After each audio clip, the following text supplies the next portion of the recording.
शाइस्ता पर ईडी का शिकंजा।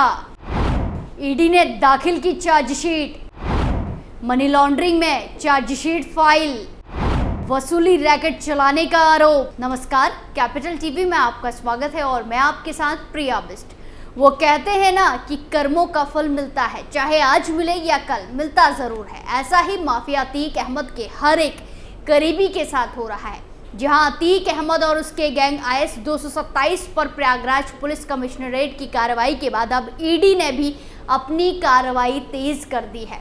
ईडी ने अब अतीक अहमद की पत्नी शाइस्ता परवीन के खिलाफ चार्जशीट दाखिल कर कई बड़े बड़े दावे किए हैं। तो आज बात होगी ईडी के एक्शन की, बात होगी ईडी की चार्जशीट की, बात होगी शाइस्ता परवीन की। तो चलिए शुरू करते हैं।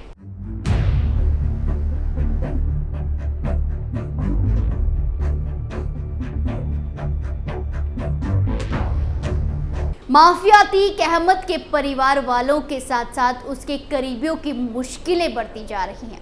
इसी कड़ी में अतीक की पत्नी शाइस्ता परवीन की मुश्किलें और ज़्यादा बढ़ गई हैं। माफिया अतीक अहमद की मौत को 1 साल से ज़्यादा हो गया है, लेकिन उसकी पत्नी शाइस्ता परवीन अभी तक नहीं मिली है। उसे आसमान निगल गया या फिर ज़मीन खा गई, कुछ पता नहीं चल सका है। इसी बीच ईडी ने इस मामले में एक्शन तेज कर दिया है, जहां ईडी ने बुधवार को कहा कि उसने मारे गए गैंगस्टर नेता अतीक अहमद की पत्नी शाइस्ता परवीन के खिलाफ कथित तौर पर करोड़ों रुपए की उगाही से जुड़े धन शोधन मामले में आरोप पत्र दाखिल किया है।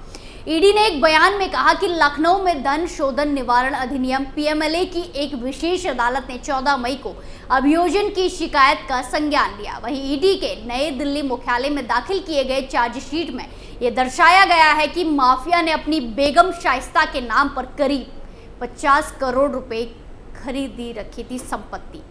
मुख्यालय की तरफ से शाइस्ता परवीन के खिलाफ विशेष न्यायालय PMLA लखनऊ के समक्ष अभियोजन शिकायत दायर की गई।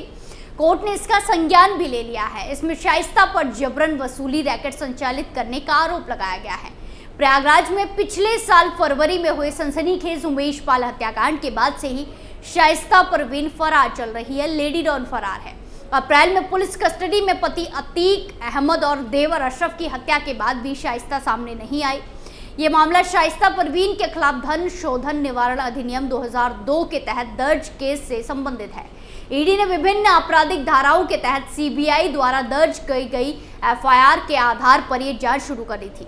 इसमें अतीक अहमद और अन्य के खिलाफ जबरन वसूली, धोखाधड़ी, जालसाजी और संपत्ति के अवैध अधिग्रहण के मामले शामिल थे। हालांकि बाद में ईडी ने मनी लॉन्ड्रिंग जांच का दायरा बढ़ाकर हत्या, जबरन वसूली, धोखाधड़ी, जालसाजी, जमीन पर कब्जे के साथ साथ कई अपराधों में विभिन्न पुलिस स्टेशनों में दर्ज की गई FIR को भी शामिल किया गया।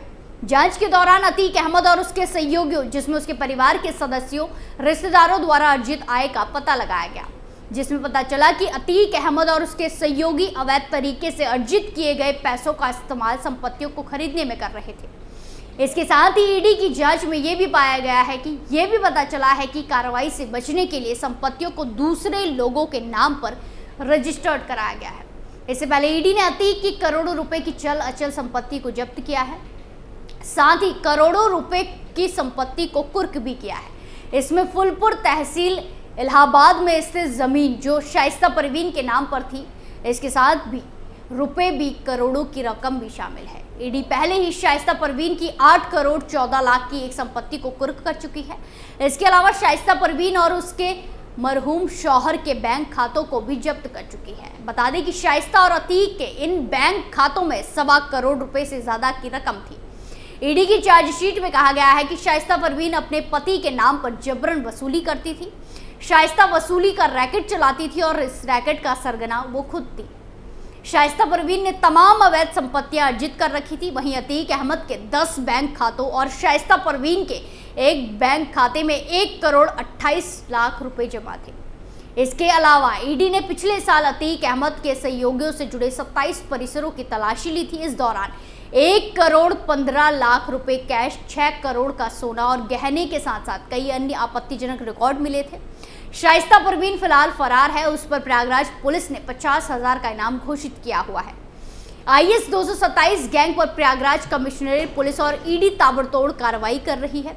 माफिया के अब 3000 करोड़ की संपत्ति को नस्ते-नाबूद करने की तैयारी की जा रही है। फिलहाल माफिया की कई बेनामी संपत्तियों को खंगाला जा चुका है। अब पुलिस और प्रवर्तन निदेशालय यानी ईडी माफिया की पत्नी शाइस्ता परवीन की संपत्तियों को खंगाल कर बड़ी कार्रवाई करने में जुटी हुई है, तैयारी कर रही है। इसकी जांच पुलिस लगातार कर रही है। जांच में शाइस्ता के नाम पर जमीन आदि की तलाश की जा रही है। अतीक अहमद ने शाइस्ता परवीन के लिए 5 करोड़ की जमीन मिर्जापुर में खरीदी थी। इस 300 वर्ग गज की जमीन को अतीक अहमद ने 2004 में अपनी बेगम को तोहफे के रूप में दिया था, जिसका खुलासा होने पर पुलिस ने इसकी भी जांच शुरू कर दी है, जिसकी जांच रिपोर्ट शहगंज पुलिस ने कमिश्नर को प्रयागराज सौंप दी है। पुलिस के मुताबिक इसी हफ्ते के अंदर डुगडुगी बजाकर इसकी कार्रवाई की जाएगी। बीते दिन माफिया अतीक अहमद के भाई अशरफ के साले सद्दाम के खिलाफ शहगंज थाने पुलिस ने बी वारंट जारी किया है। फिलहाल सद्दाम बदायूं जेल में बंद है। पुलिस अब जल्द ही सद्दाम का रिकॉर्ड बनाएगी। सद्दाम पर जेल से रंगदारी मांगने का आरोप है। सद्दाम ने जेल से अपने भाई को भेजकर वक्फ बोर्ड के मुतवल्ली अम्माद हसन के सहयोगी फूलचंद्र केसरवानी से रंगदारी मांगी थी। वहीं इस मामले में सद्दाम का भाई जैद मास्टर फरार चल रहा है।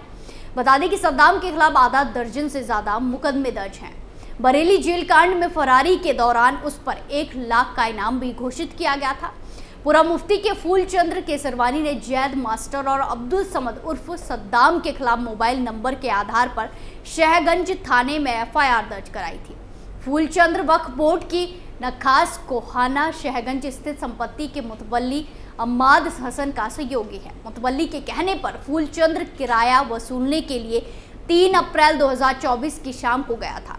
उसी वक्त हमाम गली के बिना नंबर प्लेट की बाइक से हेलमेट पहने एक व्यक्ति पहुंचा। उसने खुद को अशरफ का साला मोहम्मद जैद बताते हुए 5 लाख की रंगदारी मांगी थी और कहा था कि अगर रुपए नहीं देंगे तो तुम्हें और मुतवल्ली अम्माद हसन को जान से मार देंगे। आरोप है कि इस दौरान जैद ने फूलचंद्र से 30,000 रुपए भी लिए थे, जो कि किराए के थे। फूलचंद के मोबाइल पर अनजान नंबर से फोन कॉल भी आई थी। फोन पर धमकी दी गई कि कल तक पैसा नहीं पहुंचा तो अंजाम बुरा होगा। फूलचंद्र केसरवानी मुतवल्ली अम्माद हसन के पास पहुंचा और शहगंज थाने में एफआईआर दर्ज कराई। शहगंज थाने में आईपीसी की धारा 386 और 120 बी के तहत केस दर्ज हुआ है। इस केस में फरार जैद मास्टर की गिरफ्तारी की पुलिस कोशिश कर रही है और दबिश दे रही है। वहीं जैसे जैसे जांच आगे बढ़ रही है वैसे वैसे कई खुलासे हो रहे हैं, जहां माफिया अतीक अहमद के मामले में पैरवी करने वाले एक फरार वकील के कारनामों को लेकर बड़ा खुलासा हुआ। ये खुलासा जुआ खेलने और रंगदारी मांगने के आरोपी गैम्बलर गैंग के मुखिया दीपक सरदार की गिरफ्तारी से हुआ है। दीपक सरदार से बरामद डायरी और रजिस्टर्ड से माफिया अतीक अहमद के फरार वकील के साथ कई सनसनीखेज खुलासे हुए। जानकारी मिली कि दीपक सरदार अतीक अहमद के करीबी अधिवक्ता के नाम से रजिस्टर्ड गाड़ी की किस्त जमा करता था। इसके अलावा कुछ साल पहले अतीक के बेटे अली पर जब 50,000 का इनाम घोषित था और पुलिस और एसटीएफ अली की तलाश में जुटी थी। इसी बीच अधिवक्ता की ड्रेस में अली को वकील बनाकर कोर्ट में सरेंडर कराया गया था। माफिया अतीक के कहने पर अली के लिए वकील का ड्रेस बनाया गया था। इस खर्च का भी जिक्र दीपक सरदार के रजिस्टर में दर्ज है। वकील की ड्रेस में पुलिस को चकमा देकर अली को कोर्ट में सरेंडर करा दिया गया था। खुलासे से 2 दिन पहले ही दीपक सरदार और उसके साथियों को जुआ खेलते हुए चकिया से गिरफ्तार किया गया था। हालांकि उस वक्त दीपक सरदार के 2 साथी मौके से फरार हो गए थे। पुलिस ने दीपक सरदार की कार भी जब्त कर ली थी। उसके घर से 10.25 लाख रुपए और नोट गिनने की मशीन भी बरामद की गई। पूछताछ में दीपक सरदार ने खुलासा किया कि अतीक अहमद के एक फरार अधिवक्ता के नाम से कार रजिस्टर्ड है, जिसकी किस्त वो लगातार भर रहा है। पूछताछ में दीपक सरदार ने बताया कि वो रोजाना 10 लाख की फंड सजाता है। वो लोगों को जुआ खिलवाता था और खुद भी खेलता था। धूमनगंज थाना पुलिस ने अस्पताल में भर्ती दीपक सरदार के खिलाफ गैम्बलिंग एक्ट में रिमांड बनाया है, जबकि पूरा मुफ्ती थाना पुलिस ने रंगदारी मांगने के मुकदमे में रिमांड बनवा रखा है। रोजाना अतीक अहमद को लेकर ऐसे ही खुलासे हो रहे हैं, जिन पर पुलिस तगड़ी कार्रवाई कर रही है। स्पेशल स्टोरी में आज के लिए इतना ही। फिर पेश होंगे नए मुद्दे के साथ। बाकी तमाम खबरों के लिए देखते रहिए कैपिटल टीवी उत्तर प्रदेश। नमस्कार।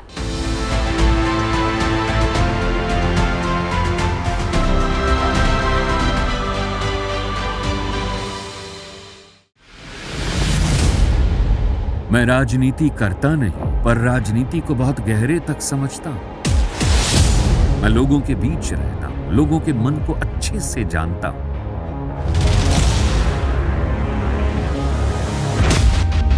पब्लिक और पॉलिटिक्स की हर नब्ज को खूब पहचानता हूं। संघर्ष की सियासत से सत्ता के सिंहासन तक मैं हर खबर से खरा सच निकालता हूं। ना कोई दौड़, ना कोई race. Capital P, Uttar Pradesh.